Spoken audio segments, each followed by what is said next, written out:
بسم اللہ الرحمن الرحیم۔ شروع اللہ کے نام سے جو بڑا مہربان نہایت رحم والا ہے۔ میں نے دیکھا ہے کہ دولت کے حسین کاندھے پر لوگ آرام سے غیرت کو سلا دیتے ہیں۔ دوست کمزور ہو جائیں تو دشمن خود بخود طاقتور ہو جاتے ہیں۔ کسی کے پاس کھانے کے لیے ایک وقت کی روٹی نہیں اور کسی کے پاس کھانے کے لیے وقت نہیں۔ کوئی اپنوں کے لیے روٹی چھوڑ دیتا ہے اور کوئی روٹی کے لیے اپنوں کو چھوڑ دیتا ہے۔ یہ دنیا بھی کتنی نرالی ہے۔ اللہ پاک ان لوگوں کے ساتھ ہے جن کے دل بکھرے ہوئے ہیں۔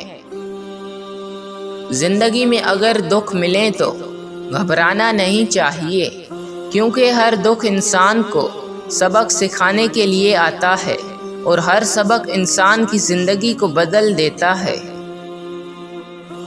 لوگوں کا دکھ بانٹیے، یہ نہیں کر سکتے تو کم از کم ان میں اضافے کا سبب بھی نہ بنے۔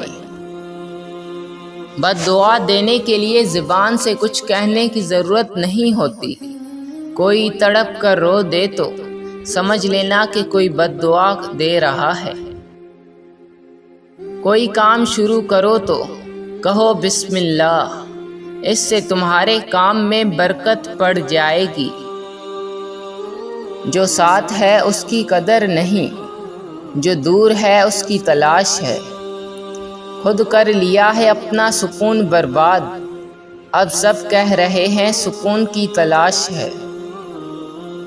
خدا پر یقین رکھو، کبھی کبھی وہ بھی مل جاتا ہے جس کی آس نہیں ہوتی۔ دنیا میں بہت ساری طاقتیں ہیں، مگر سب سے مضبوط طاقت ایمان کی ہے۔ اپنے دل پر لگے زخموں کو نظر انداز مت کرو، بلکہ ان کو محسوس کرو، کیونکہ یہی تو وہ جگہ ہے جہاں سے روشنی تمہارے اندر داخل ہوتی ہے۔ اعمال نہ کرنے والا بے وقوف اور اعمال کر کے لوگوں سے اجر کی امید رکھنے والا بہت بڑا بے وقوف ہے۔ ہم ہر کسی کو اپنی مرضی کے مطابق نہیں چلا سکتے، سو ماننا سیکھیے، احترام کرنا سیکھیے۔